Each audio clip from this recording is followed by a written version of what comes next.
had a good Christmas and New Year, and we're getting back into things. Uh, it's a strange thing to try to break off, for Christmas break right at the end of the Great Depression, but we got to pick back up and talk about what other countries are doing at this time. So the United States is in the midst of the Great Depression. Franklin Roosevelt is building up government programs. Remember the three R's: relief, reform, recovery. Uh, he is providing jobs to people, providing relief, making changes to the banking system and what you can do in the stock market. And people were concerned because they were like, hey, FDR, you're a little bit, getting a little close to socialism there. Now, while Franklin Roosevelt and the United States are dealing with the Depression and how to get America moving back again, the rest of the world's still spinning too, and they were having a little bit of problems with the Depression as well. It's not just an American thing. So we're going to go over to Japan, all right? And Japan during this time, the emperor is this fellow right here. And if you don't know, before we get to that, this is the Japanese flag at the time, the rising sun with the sunbeams coming out. The emperor at the time, here he is, Emperor Hirohito, a very young emperor. And there's some things you need to know about Japan and how they view the emperor. The emperor is literally seen as half man, half god. He's not someone you can question. And the emperor is seen as such an extraordinary figure that he didn't make a lot of public appearances because who were regular citizens to look upon the emperor who's half god? Now, we think that's a pretty bizarre thing, but the people of Japan really believe this. And Emperor Hirohito, even though the emperor is all powerful and can tell people to do whatever he wants them to do, he doesn't exercise that authority very frequently. Remember, the Japanese way of life had kind of evolved to a modern system of government during the Meiji Restoration, where they started westernizing and becoming like Western powers. They adopted a lot of governmental procedures that were similar to the United States and European nations. Right? So Hirohito left most of the day-to-day operations of the government to his prime minister. And at the time, his prime minister is this stuffy-looking fellow, Hideki Tojo. And don't be fooled by this guy. He looks kind of dopey in this picture, but Tojo is someone who takes very seriously his role as prime minister. And of course, you can tell by the medals on his chest here, he had been a military officer as well. Let's talk about Japan, the problems they're facing at this time. Remember, one of the biggest issues that Japan had as an island nation is that they were dependent on other nations for natural resources. Let me show you a little bit of a map here. And you can see Japan in the red there. The Japanese Empire was pretty isolated to the islands, the home islands. And you can see that it tells you that the red part is what they had up through 1870. But remember, that need for natural resources is going to force Japan to start moving outward. They said, look, we can't afford to rely on other people or just trading. And when you need natural resources, Japan westernized. Remember, they learned that you're going to have to do what you got to do in order to get by. And so they start doing like Western nations did. They start colonizing. And you can see, you'll follow a pattern here, all right? Take a look at Japan on the home islands there, and then look at where Korea is. And it tells you when they annexed Korea and they start occupying the Korean peninsula. And if you think back, remember the Russo-Japanese War, the first time where an Asian nation defeated a European power, that's what they were fighting over. Russia, and you can see it's just to the north, the Soviet Union just to the north, they were fighting the Japanese over who would get to exploit Korea. And so the Japanese are like, look, if we're going to have a modern society, a modern military, we've got to exploit other people for their natural resources. This is the price we have to pay. And believe me, the Japanese, they didn't feel bad about exploiting Koreans. Right? Funny thing about you got the Chinese, the Japanese, the Koreans, the Vietnamese, all those Asian peoples over there, they have a lot similar in terms of racial makeup, but they hate each other. Right? Don't think that they like each other. They don't. All throughout history, the Japanese, Koreans, and Chinese have taken turns hurting and exploiting one another. And so Japan says, we need natural resources. And after a while, exploiting Korea is not enough. Remember, once you start colonizing and taking natural resources so that you can build up your nation into a modern industrial power, there's always going to be the need for more. And so Japan says, look, this is not enough. 1931, Japan is going to invade Manchuria. And you can see on the map, it's directly to the north of Korea. Manchuria is a region in China, right? And here's where things start to go really south in the whole Asian community, right? Japan is exploiting Korea. Now they've invaded Manchuria, which is part of China. And Manchuria was what we call low risk and high reward, right? Low risk in this, that it's not very well defended by the Chinese. Remember that China doesn't have very much of a stable government. They're ruled a lot by warlords in little territories. And so the Chinese, they don't have a whole lot of manpower that they can put into defending Manchuria. And so Japan says, look, it's an easy target. It's low risk and it's high reward. It's rich in natural resources. Manchuria is a region of China that has a lot of natural resources, and Japan says it's ideal. So they have their troops go and take over Manchuria in 1931. Now, here's the weird thing about this. The international community, other nations, look at this and they're like, hey, Japan, you're getting a little too aggressive. Maybe you should dial it down a notch. And they tell Japan they do not approve. However, do they do anything about it? No, they don't. Right? That's what's startling. The rest of the world, and part of it is this. Remember, there's an international economic depression going on, and so every country's having to worry about themselves. And so while they're upset about Japan doing what they did, they don't really do anything about it because they can't afford to do anything about it. And Japan knows this. They know that nobody's going to try to step up to them because they've got their own problems to deal with. Now, you can see throughout this map that Japan is going to start to slowly take over more parts of China and the rest of Asia. And what we're going to see here in the 1930s is they start to creep south. You see that pink area is what they got by the end of 1932, but then they start getting the yellowish area and they start expanding further southward. But here's where things get into a really difficult situation. 1937, you can see that that's where they start going into that yellow territory. And that area, when they invaded that area of China, it actually didn't go as quickly as the Japanese thought. They thought they would run right over the Chinese, whatever was left of the Chinese army, and it was a little slow going, right? And because the Chinese put up such fierce resistance, the Japanese decided to take it out on the city of Nanking. And in 1937, you had an incident, what is referred to as the Rape of Nanking. Or Japan tried to downplay it and call it the China incident. But what really happens is something horrifying. When the Japanese army does subdue that yellow section on the map, they get to one of the cities in there called Nanking. And Nanking, by the time the Japanese got there, the Chinese had left. They were like, hey, we realize we're not going to win this battle. We're out of here. The Japanese, unfortunately, decided to take out their anger on the population, the civilians in Nanking. And what happens is the systematic murder of approximately 300,000 people in a 6-month time frame, where Japanese soldiers murder innocent civilians, men, women, and children. Nobody's off limits.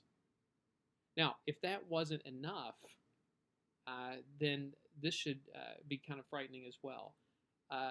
The Japanese soldiers have no problem raping women there, and the estimates say somewhere in the neighborhood between 20,000 to 40,000 women were raped by Japanese soldiers. Now, to give you an idea of the horror of this, here's some of the lighter pictures. You can see right here a Japanese soldier with his sword, and this is a young boy, a Chinese boy, and he's blindfolded. And you don't need to be a rocket scientist to figure this out, that he's about to get his head cut off. Right?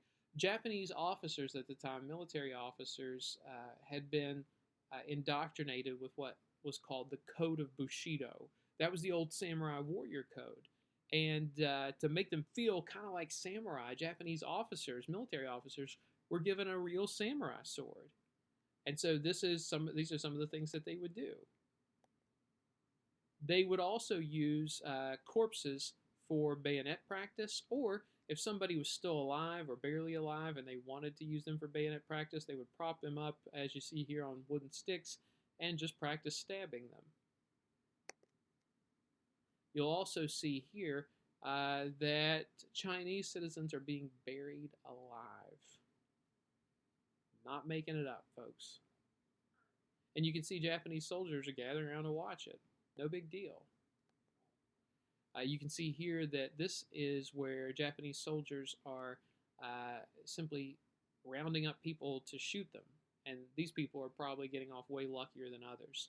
But what should be terrifying to you is the fact that they would mutilate corpses, cut off the genitals of corpses, stab people with their bayonets just for fun, including impaling babies, throwing children or babies in scalding hot water, slicing off women's breasts, and anything else you could think of in terms of mutilating a corpse.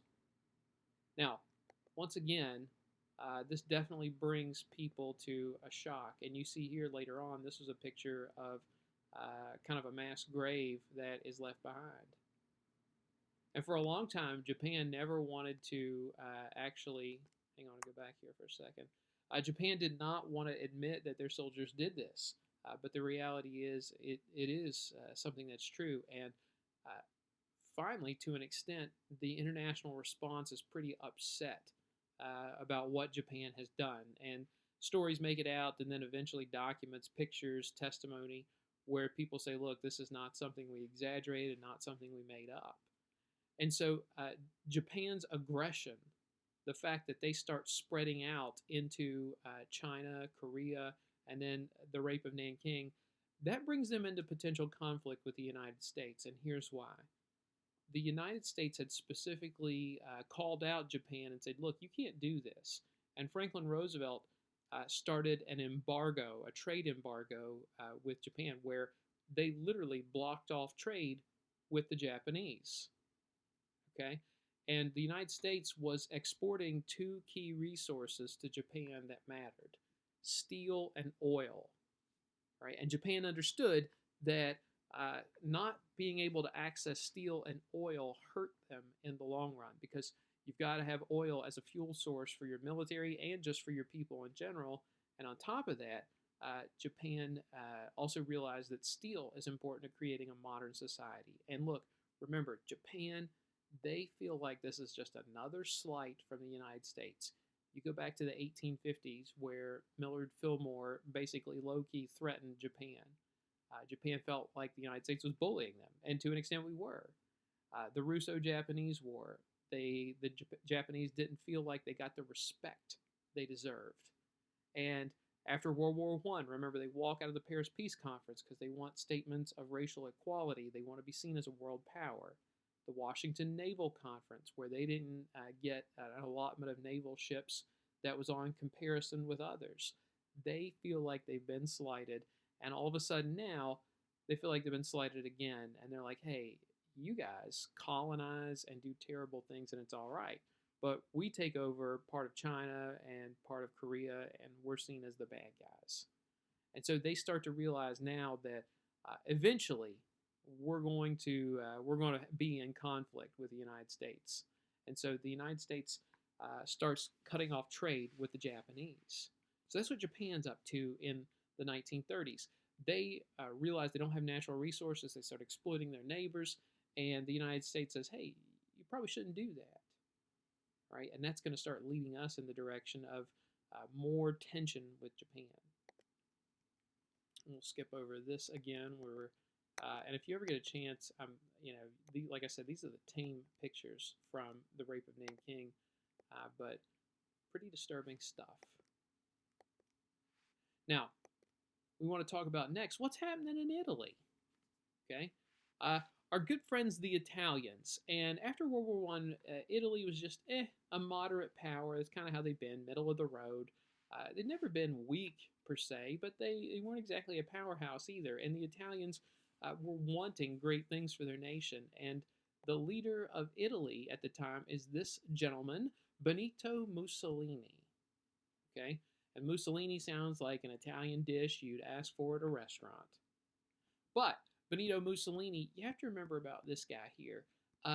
He he's able to come to power through a coup d'état. Remember, coup d'état is a French term meaning a strike against the state, meaning an illegal takeover of the government. Mussolini in the 1920s got to be the dictator of Italy because he went to the king of Italy at the time and he's like, "Hey, if you don't put me in charge of the nation, I will just take it over." And the people supported him, and the king got out of the way, and so Mussolini is able to take control of Italy without firing a shot. It's pretty effective, actually. Now, Mussolini was good at a lot of things, and one of them is he knew how to speak to people to rile them up. He had the ability to stir people up into a frenzy and get them fired up and moving in the right direction. And Mussolini promised Italy that he said, "Hey, I can make Italy into a powerful nation again. I can change this nation." Didn't mean to bring that up yet. But Mussolini says, "Look, I can change Italy. I can take Italy back to a time when it was one of the most powerful nations in the world." And he uses history. He harkens back to the Roman Empire and says, "Look, I can make us like that again. Make Italy great again." And in this sense, when people ask, when was Italy great? And the answer is the Roman Empire. The Italian peninsula and Rome dictated what was going to happen in the world. And the people of Italy wanted to feel that way again. Now, here's what Mussolini kind of brings to the table that's going to be of interest to us. He promotes a new political ideology, a new belief system. Remember, you got capitalism, where that's where people can own private property and businesses. The means of production are in the hands of private business owners. And then you had socialism and communism, where the government takes over the means of production. Mussolini is going to come up with a new belief system called fascism. Right? Fascism is a political belief system that emphasizes the superiority of some groups over the others. Okay? Fascism says, look, there are some groups of people that are superior to others. And in this sense, who do you think Mussolini is emphasizing are the great people of the world? And he's like, us, the Italians. The Italian people are the great people of the world, and everybody else is just kind of running behind. White Central Europeans, they're the ones that really did some great stuff in the world. And you'll find out later on the Nazis, they have fascist ideals as well. They believe in the superiority of certain people over the others, right? And they didn't necessarily think of it in terms of nationality being superior, but racial. The one thing that the Italians and the Germans really have in common is that they're white Central European, and they got along enough in that regard. For example, Hitler and other Nazis, they respected Italian artists and people who created culture. They thought those individuals were pretty impressive. And the same thing with the Italians. They respected Germans for their ability to succeed in various areas, particularly the sciences. And so these nations are like, hey, our race of people, we create culture, we create the good things, the beautiful things in the world, while other groups of people, not so much. So fascism is a belief system or a political belief system that promotes one group of people as being superior than others, right? Now, with Mussolini in charge and with this fascism system here, he's still got work to do, okay? Getting in power is one thing, but once you get in power, people expect you to do something, right? And here's what he does to rebuild Italy. One of the things he does is he starts a program called Gold for the Fatherland, right? Fatherland being Germany. And he says, look, one of the things we can do to help ourselves out economically is to acquire more gold. And he says, look, here's what we need to do. It'll help the value of our currency if everyone takes whatever gold they have and they turn it over to the government, willingly, of course. And so Mussolini tells people that I want you to send your gold necklaces, your gold jewelry, your gold rings, and in return, we'll send you something back and made out of steel. Like this right here was a steel ring, and on the inside, literally in Italian, that is talking about gold for the fatherland. And that was the idea behind it. If everybody sends in their gold to the government, then the government has more gold and the value of the currency, the paper money out there, goes up. And strangely enough, people do it. People rally behind this because they feel like they're doing something for the community. It was like almost like a way to brag that I'm helping out the country, right? It's kind of like you remember in World War One, we talked about Americans buying war bonds. You do it because you're patriotic and you want to help out your country. Now, not only the Gold for the Fatherland program was something important here, but building projects and farms. Uh, Mussolini takes a page out of Franklin Roosevelt's playbook here, and he says, hey, we're going to put people to work through government building projects, and we're going to put you to work on farms. We will provide work for you. We'll put you in a place where you can do something productive and you can have a job. Right? That's the same thing the United States was doing. And a lot of people were critical, saying it feels a lot like socialism. And Mussolini's like, yeah, we need people to work. And people got to be happy with me. So he puts people to work, just like Franklin Roosevelt had put people to work. Another part of rebuilding Italy that's important to Mussolini is a form of government control. Part of the thing that's crucial to fascism is having the ability to say that anybody that doesn't go along with the program, we're going to put you in prison or we'll just outright kill you. Right? Because remember, some groups of people are superior to others, and if you don't want to go along with our superior ideas, then obviously you're an idiot, and we have a place that we can put you. Right?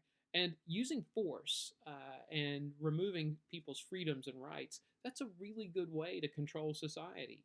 You can make people obey, but they don't have any freedom. So there's a cost for that.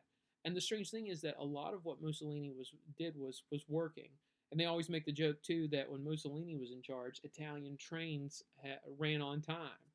And if you know one thing about Italy, about Italian culture, is in Italy, they don't really pay attention to hard and fast rules about time schedules. Like, you could go to an Italian restaurant and it would be not uncommon during the middle of the day to see a sign that says closed, be back in an hour, and the owner doesn't come back for like 3 hours. Trains would be notoriously late, and people are like, oh, Mussolini makes the trains run on time. Because, it's amazing what you can do when you threaten people. And so people liked the system because Mussolini was promising greatness in the international community. He was providing a common goal for everybody, like, hey, let's turn over gold for the fatherland, do it for the country, right? People started having jobs and were able to afford basic things in society again. And you have to remember, too, Mussolini's government, even though they did limit people's freedoms, they rounded up a lot of the bad people, too. You started to realize, hey, committing a crime just isn't worth it. And so, they were like, hey, this isn't such a bad thing. Now, Mussolini and the Italians also start to get aggressive and want to exploit their neighbors. 1935. This is about the same time that the Japanese are invading throughout China, and that the United States is going through the creation of FDR's programs, jobs programs. But Italy invades Ethiopia. Remember, Ethiopia is right on the edge of Eastern Africa and not too far from the Italian coastline. And so Mussolini said, hey, this is an opportunity. We need to get training for our military. Ethiopia is terribly weak, and they have some resources that we could exploit. So Italy is trying to build itself up, and they're using this system called fascism, where it emphasizes racial superiority, typically, and also superiority of gender, and anything else you could probably think of. But the idea is that one group is superior to the other, right? And of course, Mussolini said we're superior to other folks. He starts rebuilding Italy. People start moving together in terms of being able to succeed. And so people in Italy see some daylight. Now, tomorrow we'll look over a few things about Italy and Japan and then start telling you what happens in Germany that allows Hitler to come to power.